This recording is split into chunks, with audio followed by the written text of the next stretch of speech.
Margaret Atwood sets up her story in a society where religion takes over. Christian totalitarianisms now run the society, and whatever they say, goes. There's no separation between state and religion. They are intertwined, and we see the effects that this has on the people in the community. The main goal of this group of people is to control reproduction. After some nuclear activity has gone on, many women have lost the ability to have children. So now, the government wants to control the few women left that can reproduce.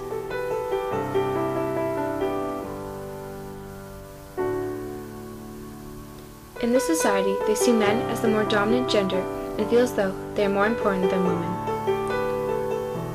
Although, in an ideal society, men and women should be equals and have the same advantages and privileges as each other.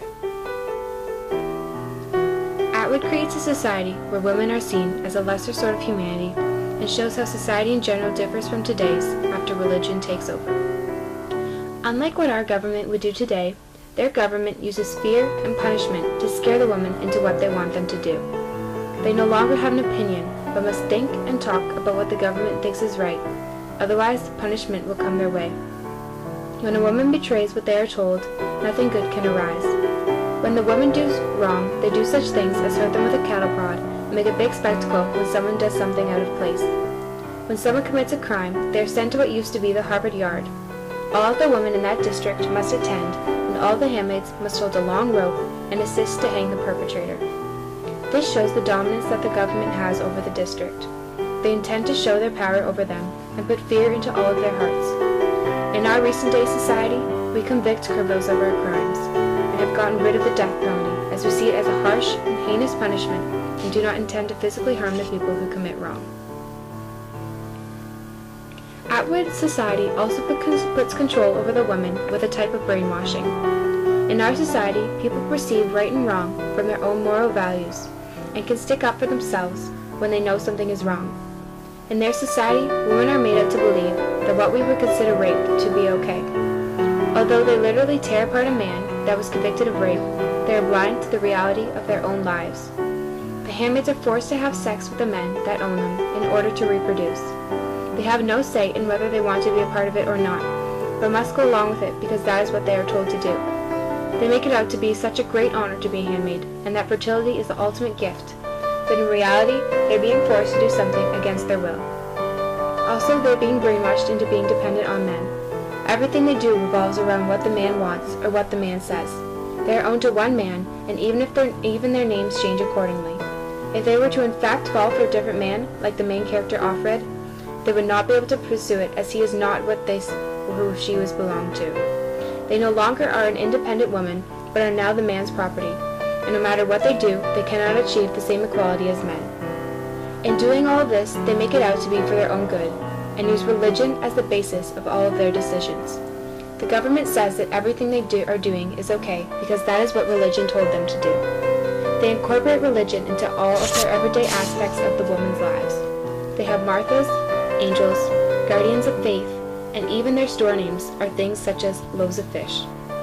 Everywhere the women turn, they see a religious aspect, which helps them to believe that everything is okay, when in reality, it is not. Women in our society are free and have certain rights that must be followed. In this futuristic society, all of that has been thrown out of the window. Women are treated as objects and are owned by the men. They all have wristbands that they have to wear that brand them and attach them with the men that they are owned to. They are his.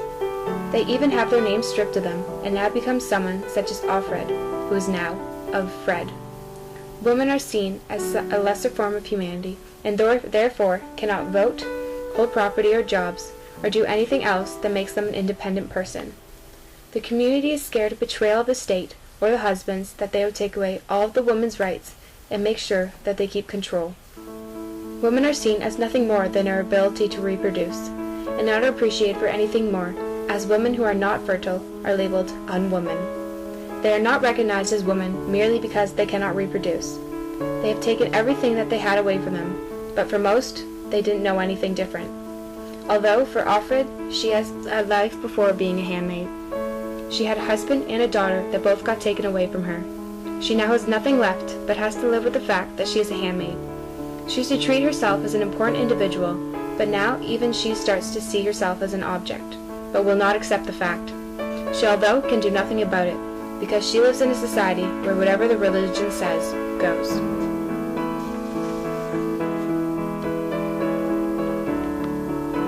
A modern-day example of Alfred, the main character in the book, is Mala Yousafzai. She was a 16-year-old girl who fought for the right for women to go to school after the Taliban had banned them from all going. She lived in Mignora in the Swat district of Pakistan's northwestern Khyber Pakhtunkhwa province, which is a totalitarian society just as we see in the novel. She was a women's activist from a young age, and she even wrote a blog about her life during the Taliban rule at the age 11 and 12. On October 9th, she was shot in the head and neck by the Taliban gunmen on her return home. She was shot because she fought for what she believed in. She didn't accept the fact that women aren't allowed to go to school, and fought out against it. This is much like Alfred, as she does the same thing. She too doesn't accept the fact that she's a handmaid. She acts out against it with the risk of punishment, just as Mala did. It is because of women like these that we, as women today, now have rights. We are now seen as equals and have the same rights as men do.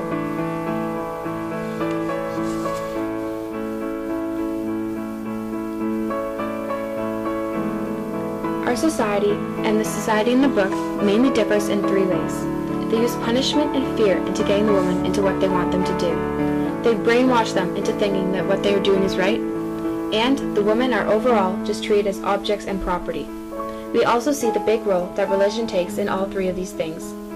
We as people all deserve to be treated the same, no matter the gender, and in an ideal community where everyone is treated as an equal, that is truly the only place where you will find real happiness.